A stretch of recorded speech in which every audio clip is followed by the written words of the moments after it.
हमारे जम्मू कश्मीर के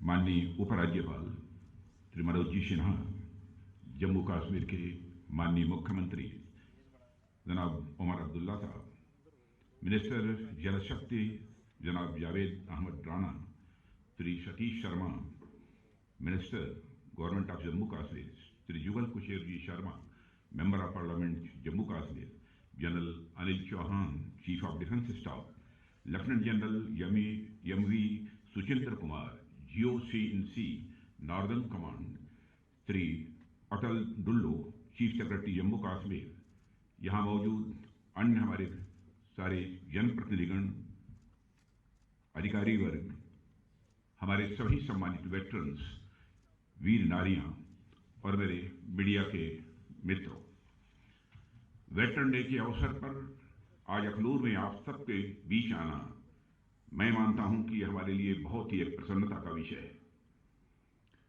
मैं यहां उपस्थित और पूरे देश के सारे वेटरन्स और उनके परिवारजनों को मकर संक्रांति और नव वर्ष की हार्दिक शुभकामनाएं देता हूं।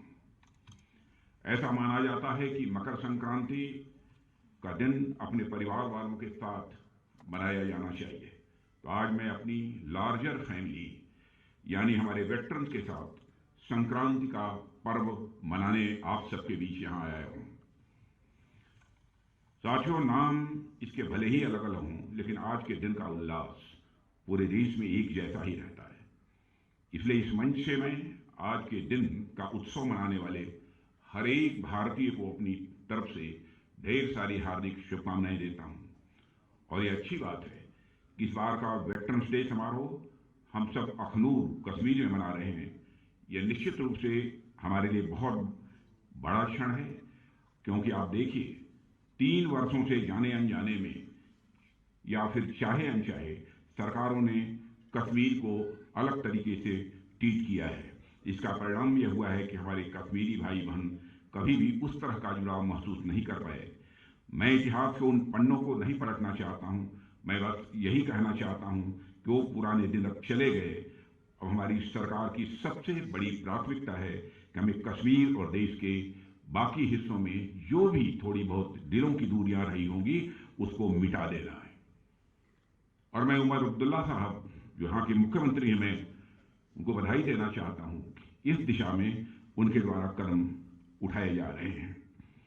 सरकार में आने के बाद हम अपने प्रयासों को जमीनी धरातल पर लेकर आए हैं।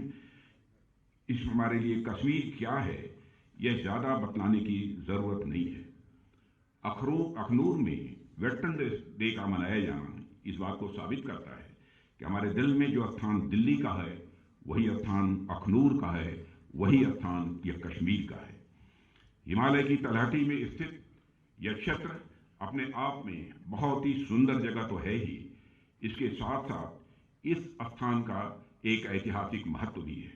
कहा जाता है कि यहाँ की गुफाओं में पांडव अपने वनवास के दौरान रुके थे। जिस म्यूजियम का आज मैंने लोकार्पण किया है उस म्यूजियम में इसे दर्शाया गया है। भगवान परशुराम का भी इस धरती से नाता रहा है। लेकिन साथियों, पर्यावरण की सुंदरता को समेटे हुए यह स्थान क्लाइमेट की दृष्टि से भी कहीं ज्यादा दुर्गम भी है। भारत के अलग अलग क्षेत्र से लोग इस स्थान पर आते हैं, यहाँ की प्रकृति का वह आनंद उठाते हैं। लेकिन एक बात यह ध्यान देने वाली है कि जो भी व्यक्ति इस स्थान पर आता है वह इसका अनुभव कर पाता है कि यहाँ पर रहना कहीं ज्यादा चुनौती भरा काम है। लोग तो कुछ दिनों के लिए आते हैं, घूमकर चले जाते हैं, लेकिन आप सब ऐसी जलवायु में भी, ऐसे माहौल में भी तमाम चुनौतियों के बावजूद एकदम मजबूत मुस्तैद होकर हमारी सीमाओं की सुरक्षा करते हैं। मैं समझता हूं ये अपने आप में बहुत बड़ी बात है। यहां पर हमारे सारे वेटरन्स मौजूद हैं। बहुत बड़ी संख्या में हमारे सेना के जवान भारत की सीमाओं की रक्षा करने के लिए और आतंकवाद को शिकस्त देने के लिए अपना बलिदान भी देते हैं। मैं कभी यदि विचार करता हूं कि क्या कारण है, कौन सी वह भावना है कि हमारे सेना के जवानों को देश की सीमाओं की सुरक्षा के लिए अथवा इस आतंकवाद से मुक्ति दिलाने के लिए अपना सर्वस्व न्यौछावर करने की प्रेरणा देती है, तो स्वाभाविक रूप से मैं इस नतीजे पर पहुंचता हूं मान, सम्मान, स्वाभिमान हर मनुष्य के हृदय की यह बलवती भावना होती है। व्यक्तिगत सम्मान, मान यह होता है, स्वाभिमान होता है। परिवार का और समाज का जिसमें हम पैदा हुए हैं उसका भी मान, सम्मान, स्वाभिमान होता है। जिस देश के हम नागरिक हैं उसका भी एक मान, सम्मान, स्वाभिमान होता है। मान, सम्मान, स्वाभिमान को लेकर ही शायद यह भावना लोगों के अंदर पैदा होती होगी। हम अपना प्राण न्यौछावर कर देंगे लेकिन अपने देश की सीमाओं की सुरक्षा करके ही रहेंगे, यह संकल्प उनके मन के अंदर पैदा होता है।